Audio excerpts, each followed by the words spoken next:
afternoon, everyone. Please have a seat. Good afternoon. To our President, Joe Biden, members of Congress, the members of the Till family, and my fellow Americans, today we gather to remember our history.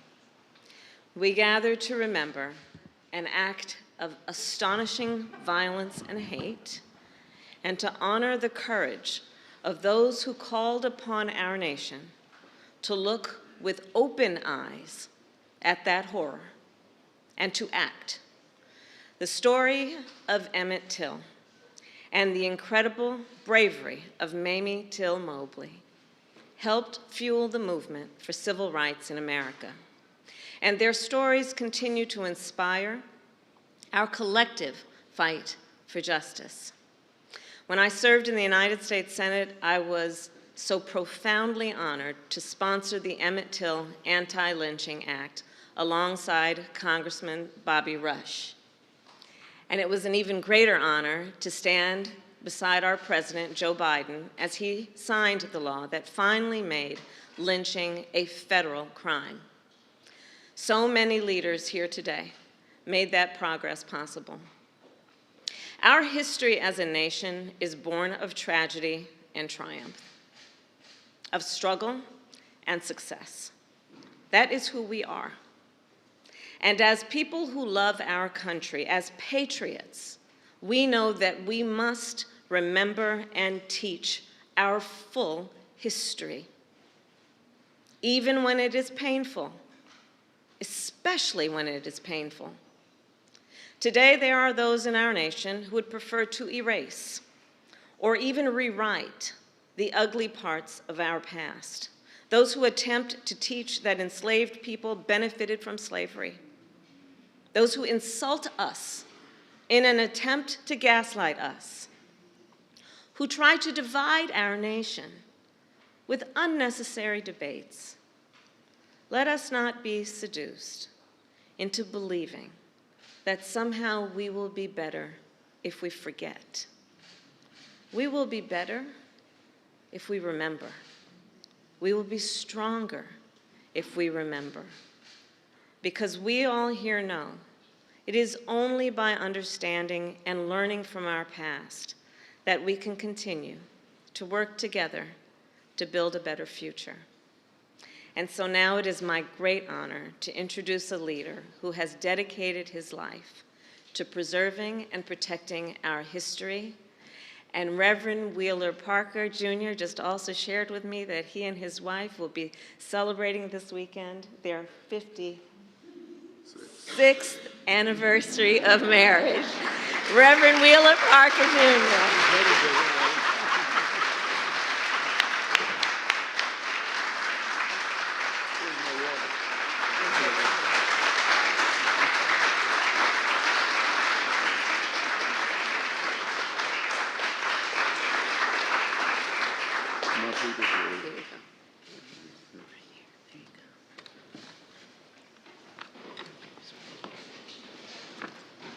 In fact, we were married 56 years on Sunday. My wife say, when we get to heaven, I'm going to say, Lord, not up here too. I see we have a whole lot of amens to that. I'm truly humbled by this honor. You see, I was born in Mississippi.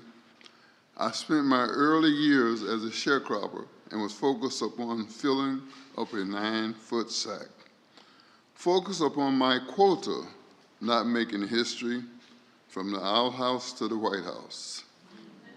From a time when we lived in fear to a time when President and Vice President gave us this great hope. Kept their promise by delivering. This is what America means to me. Promises made, promises kept. It has been quite a journey for me from the darkness to the light. When I sat with my family on the night of terror, when Emmett Till, our beloved Bobo, was taken from us, taken to be tortured, brutally murdered, Back then, when I was overwhelmed with terror and fear of certain death in the darkness of 1,000 midnights, in a pitch-black house on what some have called Dark Fear Road. Back then in the darkness, I could never imagine a moment like this, standing in the light of wisdom, grace, and deliverance. There's something amazing you feel when you meet President Biden, like I did when he signed the Emmett Till anti-lynching bill into law. He welcomed me to this place of great power. I felt the power of his personal devotion, his devotion to justice, to equality, his commitment to keeping the promise of America. This came from his heart, from his soul. God bless you, President Biden, for all you have done and will do to preserve our history. Ladies and gentlemen, please join me in recognizing President Joe Biden.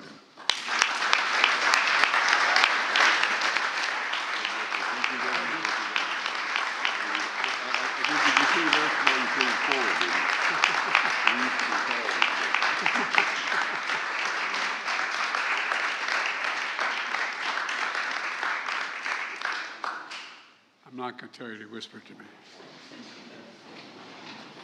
Thank you, Reverend Parker.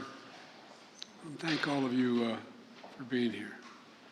I want to thank Kamala for her not only capacity to do what she does, but the fire with which she brings to the things she cares a lot about.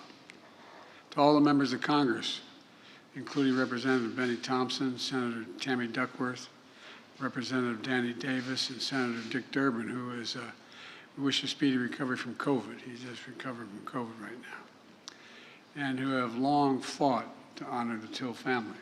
It's not new to any of them. To the Till family, it's an honor to be with you again. You know, when I was preparing these remarks, I quite frankly, and my colleagues will understand this, I found myself trying to temper my anger as I was writing it. I'm not joking. I can't fathom what it must have been like. It's hard to believe I was 12 years old. And I just, you know, I know no matter how much time has passed, how many birthdays, how many events, how many anniversaries, it's hard to relive this. It brings it all back. We were talking about, Rev, as if it happened yesterday. The images in your head, things you remember. But it's inspiring to see how many of your family have continued as mothers' courage to find faith in pain, purpose in pain. That's a remarkable thing, it seems to me. Insisting on an open casket for her murdered, and I might add, maimed and mutilated son. 14 years old. 14 years old. She said, let the people see what I've seen. Let the people see what I have seen. My God. All of us have lost children in other ways. How hard it is even to close the casket or keep it open, or what a debate it is. But to see the child that had been maimed, and the country and the world saw, not just heard the story of Emmett Till and his mother, as a story of a family's promise and loss in the nation's reckoning with hate, violence, racism, overwhelming abuse of power, brutality. It's hard to fathom. Hard to fathom this even in war for me. It's hard to fathom. But today, on what we've been, would have been Emmett's 82nd birthday, we had another chapter in the story of remembrance and healing. Just as we joined together when I signed the law in his name to make lynching a federal crime, and think how long that took for that to happen. I mean, and we screened the movie Till at the White House. Today, we join together as I sign a proclamation designating Emmett Till and Mamie Till-Mobley National Monument in both Illinois and the Mississippi.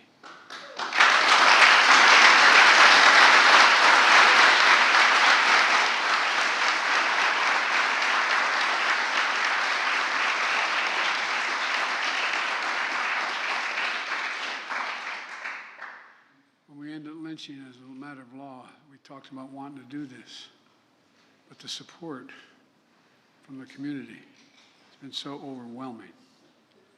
I thank the members of Congress for their support, and more than that, their leadership. At a time when there are those who seek to ban books, bury history, we're making it clear, crystal clear.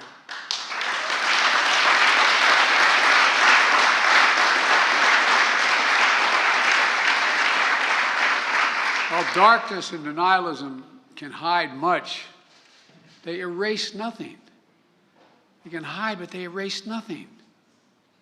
We can't just choose to learn what we want to know. We have to learn what we should know. We should know about our country. We should know everything, the good, the bad, the truth of who we are as a nation. That's what great nations do, and we are a great nation. That's what they do. For only with truth comes healing, justice, repair, and another step forward toward forming a more perfect union. We've got a hell of a long way to go. That's what's happening.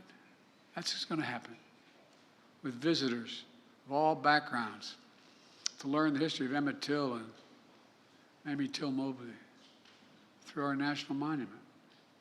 Look, telling the truth and the full history of our nation is important. It's important to our children, our grandchildren, our great-grandchildren, to our nation as a whole. I've said it before. It was a lesson I learned coming out of not like real leaders in the civil rights movement, but I came out of the civil rights movement as a kid, as a public defender. And I used to, think that you pass something that was good, you can make hate go away. Hate never goes away. It just hides.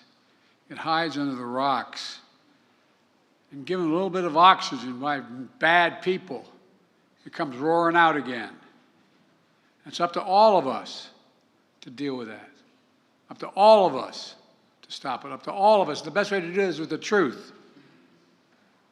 It's used in a different context, but I think it applies here. Silence is complicity.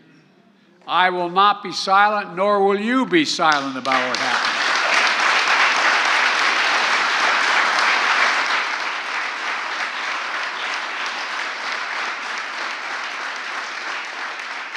There's really critical work ahead to continue the fight for racial justice and equality for all Americans. And my administration is committed to leading a path forward. And I know the members of Congress here are even more committed than that. I'm going to close with this. The reason the world saw what Mrs. Till-Mobley saw was because another hero in this story, the black press. Oh, I'm serious.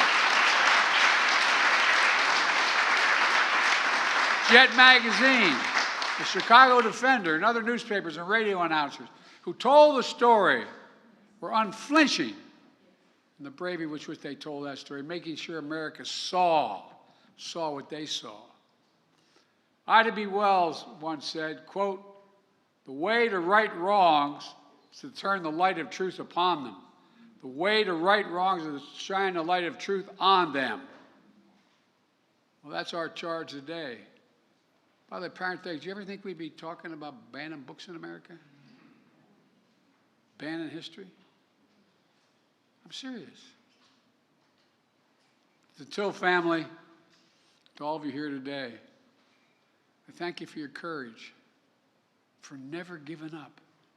Never giving up. And before I say even what's more is on my mind, I'm not going to leave this podium.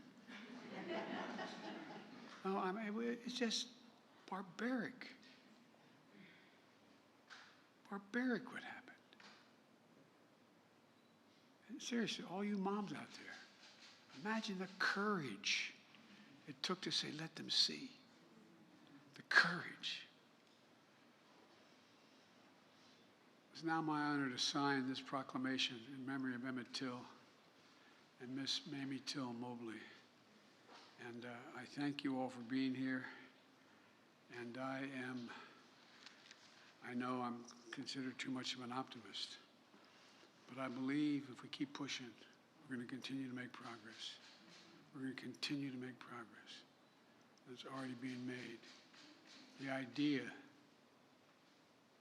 that when that 14-year-old was buried, that in this Indian treaty room there were this many people of color holding powerful office, changing the direction of the country, would have been beyond our comprehension. And we're just getting started.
Okay.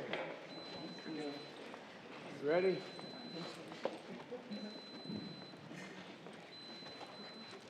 The proclamation I'm signing establishes the Emmett Till, Mamie Till-Mobley National Monument.